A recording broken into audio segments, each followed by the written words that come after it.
ऋतू बदलला, पाऊस पडत असेल तर मनामध्ये एकच इच्छा होते की मस्त चटपटीत खमंग खायचं. चना डाळ वडा तर तुम्ही नेहमीच खाल्ल्या असाल आणि केल्या असाल. या पद्धतीने गोबी मिक्स चना डाळ वडा एकदा नक्की करून पहा. चवीला दुप्पट होतो आणि मी एक गोष्ट खात्रीने सांगते की तुम्ही 1-2 खाऊन तर नक्कीच गपचूप बसणार नाही, एक 7-8 तर नक्कीच खाताल. तर एवढे चविष्ट होतात. तर इथे मी पानगोबी घेतलेली आहे. या पद्धतीने थोडंसं मोठं असं चिरून घेतलेलं आहे. मिक्सरला चालू बंद करून थोडंसं जाडसर असं हे मिक्सरला फिरवून घ्यायचं. सारखं मिक्सरला जर फिरवलं तर पेस्ट होईल. लक्षात ठेवा, चालू बंद करून या पद्धतीने जाडसर असं मिक्सरला फिरवून घ्यायचं. किंवा तुमच्याकडे जर चॉपर असेल तर त्या पद्धतीने तुम्ही चॉपरमध्ये सुद्धा चॉप करून घेऊ शकता. पण जास्त चॉप केलं तर त्याचं पाणी जास्त सुटू नये याची खात्री घ्यायची. या ठिकाणी आता घेतलेली गोबी सगळं मिक्सरला चालू बंद करून या पद्धतीने गोबी सगळं मिक्सरला फिरून घेतलेलं आहे. आता यामध्ये टाकण्यासाठी इथे मी घेतलेला आहे चना डाळ. 2 कप चना डाळ साधारण 1-2 तासापूर्वी भिजत ठेवलेली होती आणि त्याचबरोबर मुठभर इतकं इथे मी मुगाची डाळ सुद्धा भिजत ठेवलेली होती. यामधलं थोडंसं चना डाळ मी बाजूला काढून ठेवलेलं आहे. त्यानंतर मिक्सरला हे सगळं फिरवून घेतलेलं आहे. पाण्याचा कमीत कमी वापर करायचा मिक्सरला फिरवते वेळेस चना डाळ. आणि ते सगळं मिक्सरला फिरवल्यानंतर आता यामध्ये टाकून घेतलेलं आहे आणि सोबतच चना डाळ आणि मूग डाळ सुद्धा टाकून घेतलेला आहे. यासाठी आपल्याला एक स्पेशल मसाला तयार करायचा आहे. तर इथे मी 15 ते 20 कढीपत्त्याची पानं घेतलेली आहे आणि 1 चमचा जिरे आणि साधारण 1-2 चमचे इतकं धने मिक्सरला पाणी न टाकता फिरून घेतलेलं आहे. ते टाकून घेतलेलं आहे आणि चमचाभर लाल मिरची पावडर, चमचाभर धने पावडर, चमचाभर हळद आणि ओवा हातावर चुरून टाकलेला आहे अर्धा चमचा इतकं आणि 5 ते 6 चमचे तीळ, चवीपुरतं मीठ आणि 5 ते 6 चमचे इतकं तांदळाचं पीठ.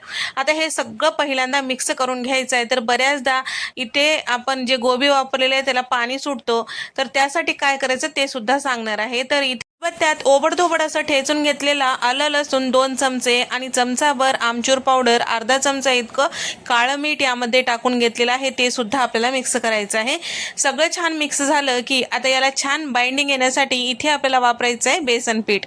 तर यामध्ये आपण चना डाळ आहे ते ओलीच टाकलेली आहे, पण कमीत कमी जरी पाणी वापरलं तरी सुद्धा गोबीमुळे याला पाणी सुटतो. तर त्यासाठी याला छान बाइंडिंग येण्यासाठी आणि वडे छान थापायला येण्यासाठी इथे मी साधारण एक अर्धा कप इतकं बेसन पीठ टाकून घेतलेलं आहे. आता हे सगळं छान व्यवस्थित मिक्स करून घ्यायचं आणि हाताला पाणी लावायचं. दोन्ही हाताला पाणी लावून या पद्धतीने आपल्याला वडे हातावर थापून घ्यायचे किंवा एखाद्या प्लास्टिकच्या कव्हरवर थापून सुद्धा तुम्ही हातावर घेऊन तेलात टाकू शकता. अशा पद्धतीने वडे थापून घ्यायचं. तर मी इथे ताटामध्ये ठेवलेलं होतं, थोडंसं चिटकल्यासारखं झालं होतं, पण असं करण्यापेक्षा तुम्ही एखाद्या प्लास्टिकच्या कव्हरवर, कॉटनच्या कापडावर थापून ठेवू शकता, म्हणजे तुमचं काम सोपं होईल आणि मोडणार सुद्धा नाही.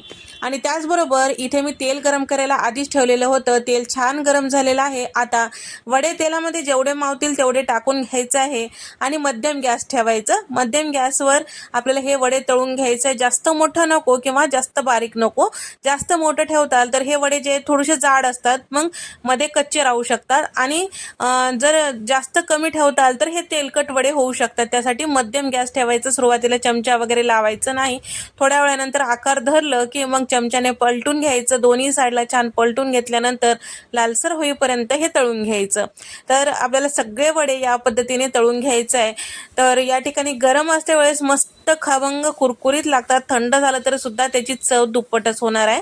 आणि त्याचबरोबर इथे मी काही मिरच्या तळून घेत आहे. तर मिरच्या तळते वेळेस एक काळजी घ्यायची की मिरच्याला आपल्याला चीर द्यायचे. थोडंसं मधातून चीर देऊन मगच तळायचं, नाहीतर अंगावर उडू शकतो, लक्षात घ्या.